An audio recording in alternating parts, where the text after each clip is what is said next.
This week, two more anti-trans organizations were officially designated as hate groups.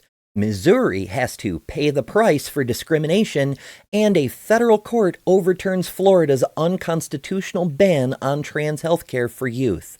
All this and more, good news starts right now. First up, NocoCon, the North Country Comic Con in Watertown, New York, made history by being the first event of its kind operated under the direction of an openly transgender woman. Me. While fan events like Comic Cons have seen a surge in the participation of women in recent years, transgender people are still often overlooked or excluded. NocoCon flips the traditional situation on its head by being actively inclusive, and proudly numbers a majority of women on the board as well as several trans people at every level. The result is an event that attendees describe as overwhelmingly welcoming. It's also effective. The convention exists not only to celebrate beloved cultural touchstones, but to inspire creativity and to raise funds for LGBT-positive organizations like the Trevor Project, the beneficiary of this particular live auction of a custom-made Zeldacaster guitar created by 3D printing icon Bill Ferram. While NocoCon is a small convention by Comic-Con standards, despite record-breaking attendance this year, it takes a big step forward in representation. And while I'm incredibly proud of so many things about that, it's also real news. Despite how loud the transphobes seem to be sometimes, our society as a whole really is getting more accepting, even supportive, by the day. Next, SEGM and Genspect have joined the ranks of the KKK, the Alliance Defending Freedom, and the Westboro Baptist Church as recognized hate groups. SEGM, or the Society for Evidence-Based Gender Medicine, you may recall was heavily involved in the corruption of the Cass Review and is prominent in advocating for the restriction and elimination of transgender people here in the United States. Also of note, SEGM shares both so-called experts and funding sources with the ADF, which in turn is a known tool of the Seven Mountains Dominionism Christian nationalist movement. SEGM was also instrumental in producing the thoroughly debunked Florida Review, which was used to justify the state-level bans on trans healthcare, some of which were just overturned in federal court. But of particular note, it was Genspect members who were placed on the Florida Medical Board to enact that same illegal ban. The new inductees bring the total of anti-LGBT hate groups being tracked to 86, though many of these are the same people using the same group of billionaires' funding to astroturf efforts toward the same goals, from only slightly different angles of attack. In other words, it's one hydra made of money with dozens of heads, all wearing different masks to fool unwary members of the public and uncritical politicians. It's worth noting that by tracking these groups individually as well as collectively, we're able to see that the measures forced into place ostensibly to wipe out the terrifying scourge of people living lives with less needless suffering also affect everyone else. Bans on drag shows impact the gay community and, together with book bans, erode the freedoms of speech and expression. Bathroom bills cause the harassment of cis people, and sports bans force literal men onto women's teams. The hysterics over trans people has also been used to steal focus from real problems, such as the epidemic of corrections officers committing SA in women's prisons. While adding these two hate groups to the official list is a formality, conferring the designation disincentivizes people and politicians from listening to their pseudoscientific bunk. When Governor Greg Abbott, for example, takes their advice, it is now legitimate to ask him why he is acquiescing to a known hate group. Next up, a school district in Missouri is ordered to pay a trans former student $4 million after barring him from the male restroom. From Pink News. In a stunning victory for Missouri trans rights, a trans man has won over $4 million in damages following a discrimination case against a school district that refused to let him use the correct bathroom. A Missouri appeals court ruled in favor of the former student, identified by the initials RMA, who sued the Blue Springs School District after it barred him from using the boys' locker room. Judge Anthony Gabbert ruled earlier this month that the school district's excuse for excluding the student, that he had, quote, female genitalia, was not sufficient, as the district, quote, did not actually determine the nature of RMA's genitalia. Gabbert also added that the district does not speculate, inspect, or otherwise inquire as to the genitalia of other male students, which, he said, constitutes discrimination. RMA was reportedly denied access to the boys' restroom and facilities after having successfully petitioned to have his legal gender changed in 2014. The court heard testimony from RMA's doctor, who said that she had been treating him since at least age 9 and that he had been male for as long as she had known him. The lawsuit was brought by RMA in October 2015 after accusing the defendants of denying him rightful access to the correct facilities under the laws of the state of Missouri.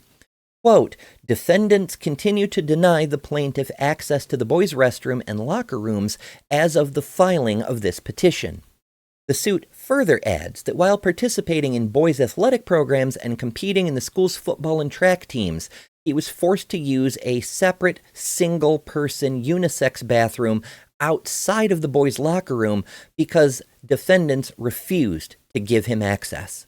As a result, he was unable to participate in the fall sports for the 2014-2015 school year.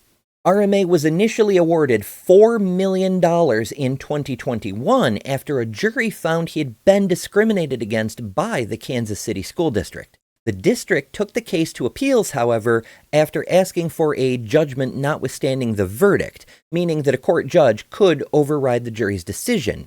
However, this month's verdict from the appeals court upholds the jury's initial decision. And speaking of judges, a federal judge struck down Florida's ban on gender-affirming health care. From Reuters, a federal judge ruled on Tuesday that parts of Florida's ban on puberty blockers and hormone therapy for transgender children and restrictions on gender-affirming health care for adults are unconstitutional and ordered that the ban not be enforced.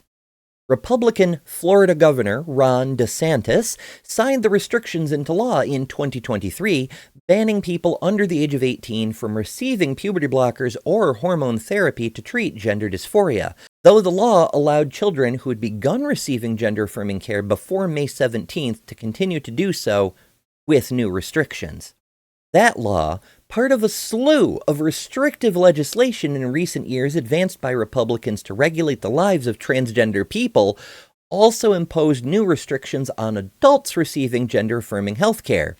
Because you see, they never stop at just the children. That's just the first easiest target. They do intend to tell adults how they can live their lives.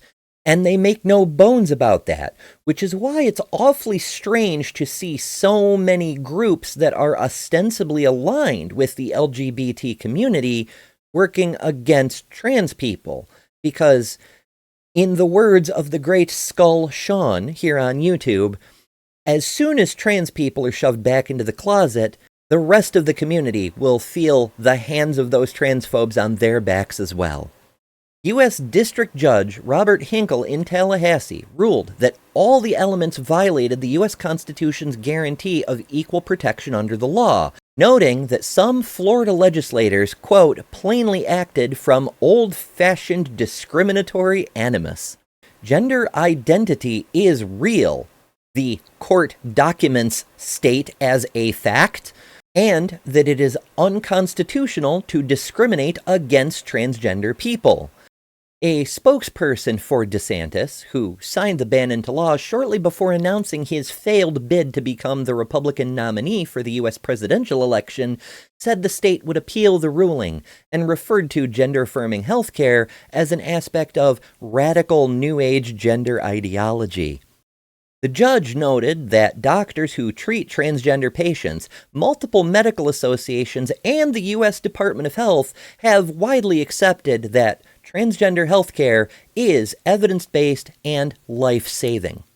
Several parents of transgender children who were plaintiffs in the lawsuit gave testimony to the court that gender-affirming healthcare was allowing their children to flourish and be happy. A transgender man, another plaintiff, testified that Florida's new restrictions had interrupted his taking of HRT when his prescription lapsed, causing distress and anxiety. Because the law allowed healthcare providers to continue providing puberty blockers or HRT to children and adults who are not transgender, Hinkle ruled the law unconstitutionally discriminated on the basis of sex. That because if a cis person can do it and a trans person cannot do it simply because they are trans, then sex is a factor.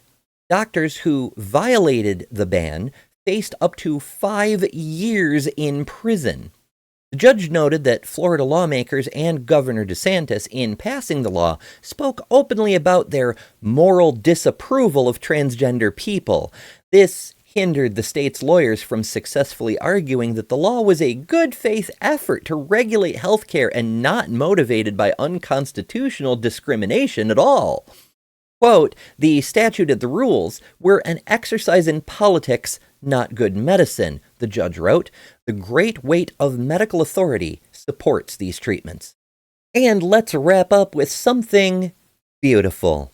Bailey Ann Kennedy, a Cambodian-American immigrant who happens to be a trans woman, won the Miss Maryland pageant as part of the Miss USA competition, and transphobes are losing their minds.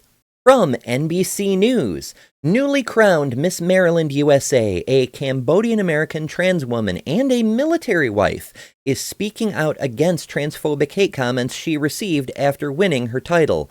Bailey Ann Kennedy, 31, who immigrated from Cambodia when she was 11, said she was inspired to compete in beauty pageants after last year Miss USA lifted restrictions on contestants who were married and over the age of 28. She won the state's title last week and celebrated the win Saturday at Washington, D.C.'s Capitol Pride Parade.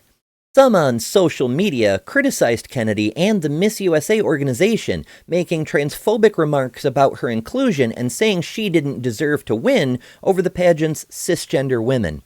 She addressed the comments in an Instagram post. Quote, "Not everyone has to agree with the spaces that you occupy, and it doesn't mean that you aren't worthy of these opportunities.